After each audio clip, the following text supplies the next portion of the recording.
बिस्मिल्लाहिर्रहमानिर्रहीम। Last lecture में हम प्रोजेक्ट मैनेजर के बारे में डिस्कस कर रहे थे और इस टॉपिक में हम ऑन द स्लाइड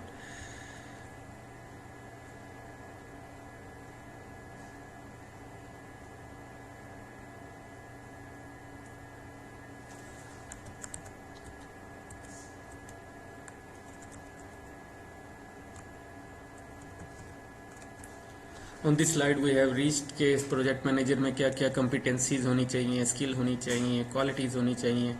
और meanwhile I would like to tell you people that these characteristics like project manager should be a strongly technically background, hard nosed manager, she should be a mature individual and all these characteristics ये हमें as an prospective employ अपने अंदर भी ढूंढने चाहिए या develop करने की कोशिश करनी चाहिए। Because when you go for some job interview or you think that you are suitable for a particular position, so in that particular case the employer would like to search certain characteristics जो आप इस slide में देख रहे हैं कि क्या वो आपकी पर्सनैलिटी का ट्रेट है या नहीं है, राइट। तो हम इससे आगे चलते हैं। हम जब एक प्रोजेक्ट मैनेजर सेलेक्ट करते हैं तो चंद मेजर कैरेक्टरिस्टिक्स आपने पिछली स्लाइड में देखे, लेकिन चंद स्पेसिफिक थिंग्स जो प्रोजेक्ट मैनेजमेंट से रिलेटेड हैं उनके बारे में हम अब देखेंगे कि 4 मेजर कैटेगरीज ऑफ स्किल्स हैं जो प्रोजेक्ट मैनेजर में हमें देखनी है और सर्च करनी है, और अगर वो हैं तो he is a competent project manager and probably he will successfully lead the project. So first of them is the credibility, second sensitivity, third leadership and management style, and the fourth one is the ability to handle the stress. We look in these 4 categories of skill in detail. Like in this particular slide आपको पता लगेगा credibility क्या होती है। अच्छा, अब credibility असल में एक आदमी का एक जिसे आप कहते हैं कि ऐसा करेक्टरिस्टिक्स होता है जिस मामले में वो पहचाना जाता है कि हाँ जी ये चीज़ इसमें एग्जिस्ट करती है, यानी रोल मॉडल बनता है किसी भी बेस पर एक आदमी। तो क्रेडिबल पर्सन वो होता है जिसके डिसीजन या उसके एक्शंस पर हम कॉन्फिडेंस शो करते हैं कि yes he is capable of doing this particular thing. तो प्रोजेक्ट मैनेजर में 2 किस्म की क्रेडिबिलिटीज़ होनी चाहिए, एक टेक्निकल क्रेडिबिलिटी और एक administrative credibility. As far as technical credibility is concern, this is related to the nature of the project. अगर एक कंस्ट्रक्शन प्रोजेक्ट है तो टेक्निकल क्रेडिबिलिटी ये है कि कंस्ट्रक्शन से रिलेटेड मैटर्स, उसमें आने वाले प्रॉब्लम्स, बॉटलनेक्स, हर्डल्स, हिंड्रेंस, इन तमाम चीज़ों के किस किस्म की ये प्रॉब्लम्स आ सकती हैं और उनको कैसे हल करना है, ये टेक्निकल क्रेडिबिलिटी है उसकी, ठीक है। इसी तरह से आईटी का प्रोजेक्ट है तो आईटी यानी सॉफ्टवेयर डेवलपमेंट का प्रोजेक्ट है तो सॉफ्टवेयर डेवलपमेंट लाइफ साइकिल में कौन कौन सी स्टेजेस हैं, उनमें किस किस किस्म के रिसोर्सेज रिक्वायर्ड हैं, उसमें किस किस किस्म की प्रॉब्लम्स आ सकते हैं, इन सारी चीज़ों की नो हाउ होना। तो कोई भी जो प्रोजेक्ट मैनेजर है, अगर आप उसे किसी एक प्रोजेक्ट के लिए हायर कर रहे हैं तो आप उसकी सीवी से उसकी हिस्ट्री में एक ग्लास डालते हैं कि हिस्टोरिकली क्या ये इस किस्म की प्रोजेक्ट या इस किस्म की जॉब के साथ रिलेटेड रहा है।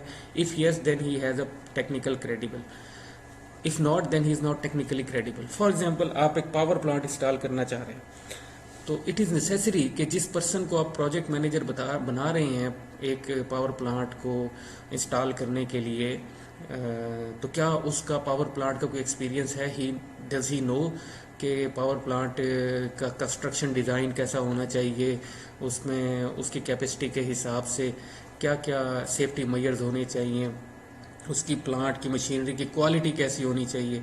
अगर आप एक सिविल के बंदे को पावर प्लांट इंस्टॉल करने के लिए दे देंगे, he would not know such nitty and gritty about that particular project. Similarly आपने सॉफ्टवेयर का प्रोजेक्ट बनाना है और आप एक मैकेनिकल इंजीनियर को प्रोजेक्ट मैनेजर बना रहे हैं तो ये एक अच्छा स्टेप इसलिए नहीं होगा कि वो प्रोजेक्ट मैनेजर टेक्निकली उस प्रोजेक्ट को जानता नहीं है, उसमें टेक्निकल क्रेडिबिलिटी नहीं है इस पर्टिकुलर प्रोजेक्ट को लीड करने की।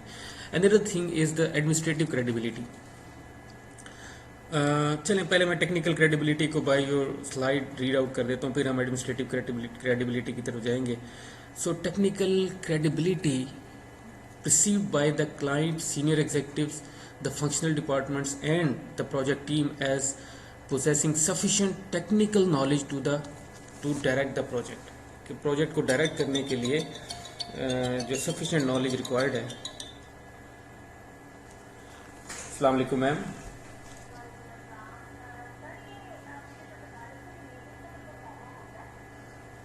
रिलीविंग का परफॉर्मा ही होता है, और ये सारी चीज़ें मैंने तो भावलपुर वाले बुक शॉप से ली थी. एक हैंडिंग ओवर टेकिंग ओवर का परफॉर्मा और एक रिलीविंग का परफॉर्मा. तो उस वक्त क्लियरेंस साथ लगेगी जी, बिल्कुल.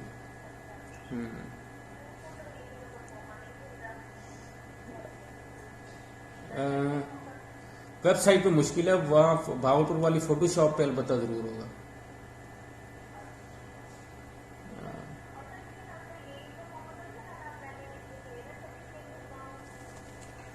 जी वो जो लीव परफॉर्मा हमारा जर्नल होता है ना, जो वेबसाइट पे अवेलेबल है, उसको लगा देना चाहिए, क्योंकि उसकी जो स्पेसिफिकेशन होती है ना, उस पर जो गिवन चीज़ें होती हैं, वो इन्फॉर्मेशन एक तरह की वो रजिस्ट्रार ऑफिस इजीली उसमें से फैच कर लेता है.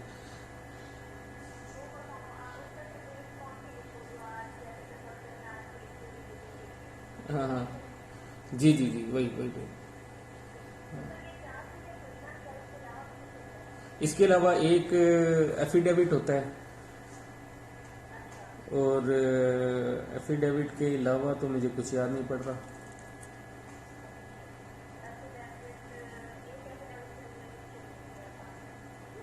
अच्छा, नहीं वो अब दोबारा लेंगे आपसे. असल में हाँ, अब लेंगे वो. हाँ, मुमकिन है कि जाना पड़े. अगर आप खुद ना भी जाएं तो मेरे ख्याल में कोई भी आपके ब्याह पे जाके डॉक्यूमेंटेशन करके जमा करा दे तो हो जाएगा. ठीक है. सो sorry for interruption, and now we move to the administrative credibility. Administrative credibility से मुराद ये है कि एक पर्सन में प्रोजेक्ट मैनेजर बनने के लिए जो एडमिनिस्ट्रेटिवली हैंडलिंग एबिलिटी है, कि उसने लोगों को हैंडल करना है, उसने रिसोर्स को हैंडल करना है, उसने प्रोजेक्ट की जो कॉन्स्ट्रेंट्स हैं, कॉस्ट, उसका परफॉर्मेंस, उसका टाइम, इन चीज़ों को मैनेज करना है. इस चीज़ के लिए उसकी एक मैनेजेरियल स्किल काम आएगी कि वो चीज़ों को एडमिनिस्ट्रेट कर सकता है.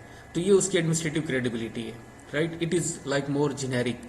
So keeping the project on schedule and within the cost, and making sure reports are accurate and timely, must also make sure the project team has material, equipment and labor when needed. तो ये उसकी administrative skills हैं जो हमें देखनी पड़ती हैं.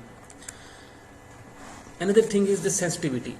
एक प्रोजेक्ट मैनेजर या वैसे तो नॉर्मली हर मैनेजर में ही एक सेंसिटिविटी का लेवल होना चाहिए, लेकिन प्रोजेक्ट मैनेजर में ये इसलिए बढ़ जाता है बिकॉज प्रोजेक्ट एक लिमिटेड टाइम एंडेवर होता है जिसमें हमारे पास गलतियों की ज़्यादा गुंजाइश नहीं होती. राइट, तो इसलिए सेंसिटिविटी बड़ी इंपॉर्टेंट है ना. What is a sensitivity? Sensitivity is kind of ability to response. ठीक है, रिस्पॉन्स देना है आपने, तो वो रिस्पॉन्स किन किन चीज़ों का आपको देना पड़ सकता है. तो उसमें आप देखें कि उससे आपको सेंसिटिविटी के बारे में काफ़ी कॉन्सेप्ट क्लियर होगा. कि number 1, understanding organisational political structure. ठीक है, कि ऑर्गेनाइजेशन के अंदर जो पावर सेंटर्स हैं वो कौन हैं. ठीक है, उसके अलावा ऑर्गेनाइजेशंस में जो जो जो एक्चुअल स्ट्रक्चर है वो, और जो रियल टर्म में पावर सेंटर से पावर डिवॉल्व हो रही है वो क्या है. राइट, तो ये ऑर्गेनाइजेशनल, हर ऑर्गेनाइजेशन का जो एक पावर सिस्टम होता है जिससे कि डिसीजन मेकिंग की जाती है, असल में वो उस ऑर्गेनाइजेशन का पॉलिटिकल स्ट्रक्चर फ्रेम कर रहा होता है. राइट, आप देखते हैं कुछ ऑर्गेनाइजेशन में वन मैन शो चल रहा होता है, कुछ ऑर्गेनाइजेशन में तमाम टीम मेंबर्स डिसीजन मेकिंग में पार्टिसिपेट कर रहे होते हैं. राइट, तो ये डिफरेंट पॉलिटिकल स्ट्रक्चर जो है ये वहाँ की पावर कंसंट्रेशन की वजह से होते हैं. अगर पावर की कंसंट्रेशन हाई होगी तो ऑर्गेनाइजेशन की जो डिसीजन मेकिंग है वो पोलराइज होगी और उसका पॉलिटिकल स्ट्रक्चर एक ऑटोक्रेटिक ऑर्गेनाइजेशन के तौर पर होगा, राइट। अगर पावर सेंटर डिवॉल्व होंगे, वन मैन शो नहीं होगा, एनालिटिकल डिसीजन मेकिंग ज़्यादा होगी, तो ऑब्वियसली उस पर्टिकुलर केस में ऑर्गेनाइजेशनल पॉलिटिकल सिस्टम जो है वो डिफरेंट होगा। तो प्रोजेक्ट मैनेजर ने सबसे इम्पोर्टेंटली अंडरस्टैंड करना होता है ऑर्गेनाइजेशन का पॉलिटिकल स्ट्रक्चर। अच्छा, उसके बाद sense of interpersonal conflict on the project team between the team members and outsiders.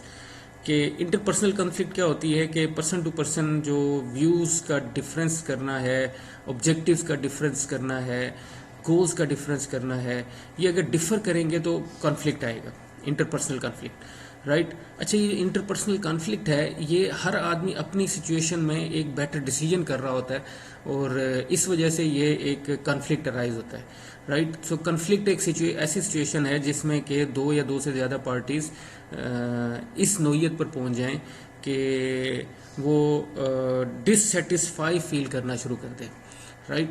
तो ये एक कॉन्फ्लिक्ट होता है। तो पर्सन टू पर्सन कॉन्फ्लिक्ट को सेंस करने की जो एबिलिटी है वो आपके प्रोजेक्ट मैनेजर की सेंसिटिविटी की एक और डायमेंशन है जो उसमें होनी चाहिए। और प्रोजेक्ट मैनेजर के लिए बेहतर होता है कि he should does not avoid the conflict but confront it and deal with it before it escalate. अगर कॉन्फ्लिक्ट आ रहा है तो ये नहीं है कि आंखें बंद कर लेनी है, बल्कि कोशिश करनी है कि किस तरह से हम इस कॉन्फ्लिक्ट को मज़ीद बढ़ने से रोक सकते हैं, यानी ऐसे लेवल पर जाने से रोक सकते हैं जिससे कि ऑर्गेनाइजेशन को लॉस होना शुरू हो जाए, प्रोजेक्ट को लॉस होना शुरू हो जाए। और another thing that a project manager should be sensitive about कि he should keep his team members cool, means cool minded. They should not be hyper, they should not be like curling amongst themselves. तो इस चीज़ पर उसे focus करना चाहिए। और ही should be sensitive set of technical sensors के project manager में ये काबिलियत होनी चाहिए कि उसको उसको उसको पता लगना चाहिए आउटकम देख के कि क्या एक्शन सही हो रहे हैं, यानी कोई काम अगर हो रहा है तो उसको देखकर उसे पता लग जाना चाहिए कि इस काम में कोई गड़बड़ तो नहीं हुई है, राइट। ऐसा ना हो कि लोग काम तो दिखा रहे हैं लेकिन अंडर द कवर जो है ना काम सही ना हो रहा हो, प्रोजेक्ट मैनेजर को दिखाने के लिए सब ठीक कर रहे हो लेकिन असल में उसकी गैर मौजूदगी में प्रोजेक्ट के ऑब्जेक्टिव्स के मुताबिक काम ना हो रहा हो। Means sensitive set of technical sensors होने चाहिए प्रोजेक्ट मैनेजर में, यानी he should have ability to sense when team members में try to sweep the things under the rug. तो जब हम सफाई करते हैं ना तो कूड़ा कालीन के अंदर डाल देते हैं ताकि साम नज़र से ओझल हो जाए, लेकिन वो बेसिकली कूड़ा कमरे में एग्जिस्ट तो कर रहा होता है। Another skill is the leadership and management style. So a project manager should be a kind of a person को कि जो एक लीडिंग कैपेबिलिटी रखता हो, राइट। लीडिंग कैपेबिलिटी से क्या मुराद है? लीडर कौन होते हैं? लीडर बेसिकली वो लोग होते हैं जो they can influence the other peoples, ठीक है, जो अपने असरात दूसरे लोगों पर डालते हैं, अपने को वर्कर्स पर, अपने अंडर काम करने वाले लोगों पर, और वो बेसिकली उस लीडर के विजन को अडॉप्ट करना चाहते हैं because they get inspired from him, right. So a project manager should be a good leader as well. And एक जो लीडर होता है वो मैनेजमेंट का कोई भी स्टाइल पिक कर सकता है। मतलब कुछ लीडर ऐसे होते हैं जो ऑटोक्रेटिक होते हैं, कुछ डेमोक्रेटिक होते हैं, कुछ एनालिटिकल होते हैं, राइट। तो हमारे यहाँ पर प्रोजेक्ट मैनेजमेंट में ये है कि सर्टेन प्रोजेक्ट ऐसे होते हैं जिसमें ऑटोक्रेटिक स्टाइल काम कर जाता है, बाज़ प्रोजेक्ट ऐसे होते हैं जिसमें एनालिटिकल मैनेजमेंट स्टाइल जो है वो काम करता है। लाइक यहाँ पे मैं एग्जांपल दूंगा, if you are working on a civil contract, civil project, construction project, तो उसमें ज़्यादा डेमोक्रेटिक या एनालिटिकल होने की ज़रूरत नहीं होती, ऑटोक्रेटिक ज़्यादा अच्छा चलता है। लेकिन अगर आप एक आईटी से रिलेटेड प्रोजेक्ट कर रहे हैं जो ज़्यादा टेक्निकल है, या रिसर्च एंड डेवलपमेंट का कोई प्रोजेक्ट कर रहे हैं जिसकी नोयत ये है कि आउटकम के बारे में आप श्योर ही नहीं है, तो उस केस में आप एनालिटिकल डिसीजन मेकिंग से बहुत ज़्यादा, या एनालिटिकल स्टाइल ऑफ मैनेजमेंट से बहुत ज़्यादा कामयाबियाँ हासिल कर सकते हैं। तो interpersonal influence exercise in situation and directed through the communication process toward attainment of a specific goals of an organization or project. अच्छा, अदर एट्रीब्यूट जो प्रोजेक्ट मैनेजर में होने चाहिए, ही should B enthusiast, he should be optimist, he should be full of energy, he should be tenacity, there should be courage, there should be personal maturity in him. तो ये तमाम वो हैं जो जनरल किस्म के हैं और आप ऑलमोस्ट हर मैनेजर में ही इन चीज़ों को ढूंढना चाहते हैं. उसके बाद एथिकल इश्यूज हैं प्रोजेक्ट मैनेजर्स के लिए जो ले डाउन किए जाते हैं. ये तमाम आप एक दफ़ा देख लेंगे. इनको डिस्कस अगर कहते हैं तो हम कर देते हैं. Weird bids and contracts unethical होता है, यानी हम अगर किसी प्रोजेक्ट के लिए बिड कर रहे हैं, यानी हम अपना किसी प्रोजेक्ट को विन करने के लिए आप बिड करते हैं कि हम इतने में ये प्रोजेक्ट कर सकते हैं, राइट. तो वियर्ड बिड्स कौन सी होती हैं जिसमें कि पहले से ही हमने इनसाइडर गेम के ज़रिए ये डिसाइड किया हुआ होता है कि ये प्रोजेक्ट हम लेंगे, राइट. और बाइंग इन, ये ऐसी बिडिंग है कि हम अपनी जो है ना बिड को ही बहुत लो डाउन कर देते हैं ताकि कोई और ये ले ही ना सके. उतने प्रोजेक्ट होता ही नहीं होता, तो फिर बाद में हम क्या कहते हैं, कॉस्ट कट करने के लिए प्रोजेक्ट के स्कोप को कम्प्रोमाइज़ कर रहे होते हैं. सिविल कॉन्ट्रैक्ट में गवर्नमेंट के आप देखते हैं कि बड़ा सबस्टैंडर्ड मटेरियल यूज़ होता है, राइट. किकबैक्स यानी रिश्वत, कवरिंग फॉर टीम मेंबर्स. हम अगर अपनी प्रोजेक्ट की टीम को बचाने की कोशिश कर रहे होते हैं किसी केस में, तो ये प्रोजेक्ट मैनेजर के लिए अनएथिकल है कि उसकी गलतियों को मतलब छुपाना, ठीक है. शॉर्टकट्स लेना, यानी कि हम बजट कम रखने के लिए या डेडलाइन टाइम ड्यूरेशन को कम रखने के लिए शॉर्टकट में वर्क करते हैं जो बेसिकली स्कोप को डिस्टॉर्ट कर रहा होता है, तो ये भी अनएथिकल है. तो इसी तरह से सबस्टैंडर्ड मटेरियल यूज़ करना, compromising on the safety of the team members या प्रोजेक्ट के जो क्लाइंट हैं उनकी सेफ्टी को कंप्रोमाइज़ करना, राइट. या स्टैंडर्ड्स को वायलेट करना, राइट. इसी तरह से जो कंसल्टेंट हैं या ऑडिटर्स हैं उनकी लॉयल्टीज़ को चेंज करना, अपनी तरफ लेकर आना, राइट. तो ये अनएथिकल इश्यूज हैं. उसके बाद ability to handle the stress, एक और स्किल है या एट्रीब्यूट है जो प्रोजेक्ट मैनेजर में होना चाहिए. तो बेसिकली प्रोजेक्ट मैनेजर को चूँकि हर चीज़ डेडलाइन या एक कंस्ट्रेंट के अंदर अगर करनी होती है तो उस पर स्ट्रेस होता है. तो उसको एक ऐसा पर्सन आपको लेना चाहिए प्रोजेक्ट मैनेजर के तौर पे जो स्ट्रेस को हैंडल कर सके. अच्छा, अब बेसिकली स्ट्रेस किस किस किस्म के प्रोजेक्ट मैनेजर को फेस करने पड़ सकते हैं. अब सबसे मेन चीज़ तो ये है कि अगर चीज़ें स्टैंडर्ड के मुताबिक ना हो रही हों, ठीक है, तो एक स्ट्रेस आएगा प्रोजेक्ट मैनेजर को. यानी जो स्टैंडर्ड प्रोसीजर्स हैं या स्टैंडर्ड टेक्निक्स हैं वो अगर इम्प्लाई नहीं हो रही हैं प्रोजेक्ट में तो स्ट्रेस आएगा, राइट. अच्छा, दूसरी बात यह है कि कोई भी प्रोजेक्ट करने के लिए ये स्टैंडर्ड एग्जिस्ट करना एक इन इटसेल्फ एक चीज़ होती है कि ये एग्जिस्ट कर रहे हैं. तो मोस्ट ऑफ द प्रोजेक्ट में ये स्टैंडर्ड एग्जिस्ट नहीं कर रहे होते, तो प्रोजेक्ट मैनेजर ने खुद से उन स्टैंडर्ड्स को फॉर्मुलेट करना होता है फॉर अ पर्टिकुलर प्रोजेक्ट, ठीक है. तो ये एक स्ट्रेस का एक वजह ये भी होती है. Many project managers have too much on their plates, कि प्रोजेक्ट मैनेजर ने अपने ज़िम्मे सबसे ज़्यादा रिस्पॉन्सिबिलिटीज़ रखी हुई होती हैं, राइट.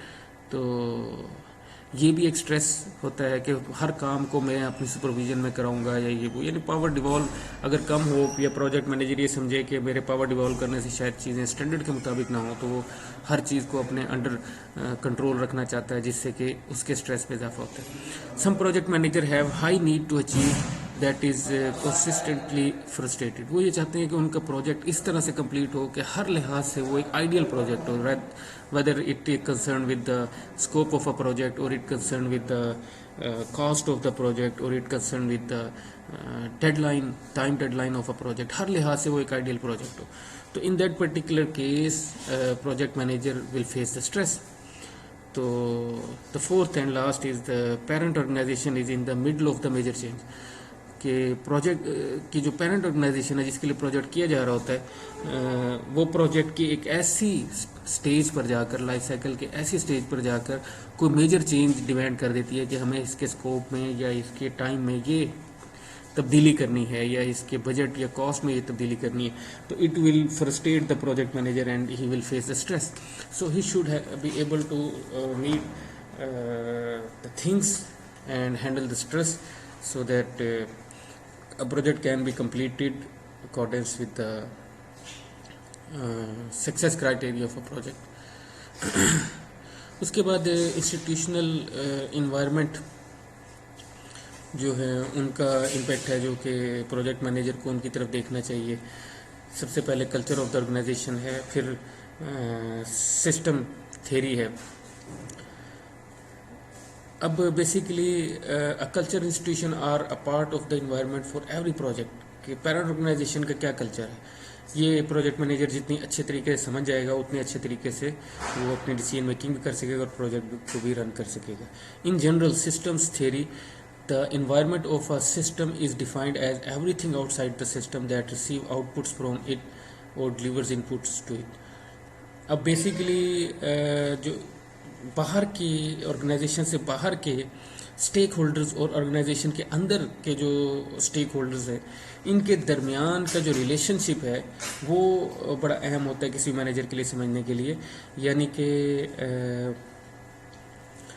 एक ऑर्गेनाइजेशन एक सिस्टम के तौर पर वर्क करती है, तो उस सिस्टम के अंदर आने वाली इनपुट्स और उससे बाहर जाने वाली आउटपुट्स, ये दोनों किस्म की चीज़ें जो है ना ये सिस्टम का हिस्सा होती हैं और इन्हें एक ऑर्गेनाइजेशन के जो स्टैंडर्ड ऑपरेटिंग प्रोसीजर्स हैं उनके तहत ही करना चाहिए, राइट. उसके बाद जो इफेक्ट ऑफ सिचुएशन में project manager must consider the following environment and how they may impact the project. उस बारे में सोशियो इकोनॉमिक इन्वायरमेंट है, लीगल इन्वायरमेंट है, business cycle as an environment है और टेक्नोलॉजिकल इन्वायरमेंट है.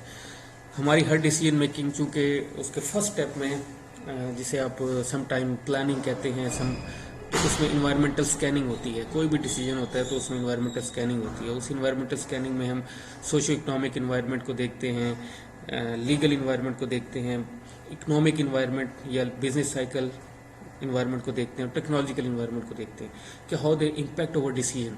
तो इनकी बेस पर फिर हम जो है ना अपने कोई भी प्रोजेक्ट के हवाले से डिसीजन करते हैं.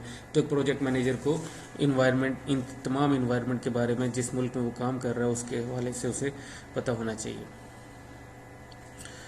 ओके जी, यहीं तक आप इस चैप्टर को करेंगे और इससे आगे के जो टॉपिक्स हैं उसे छोड़ देंगे, राइट.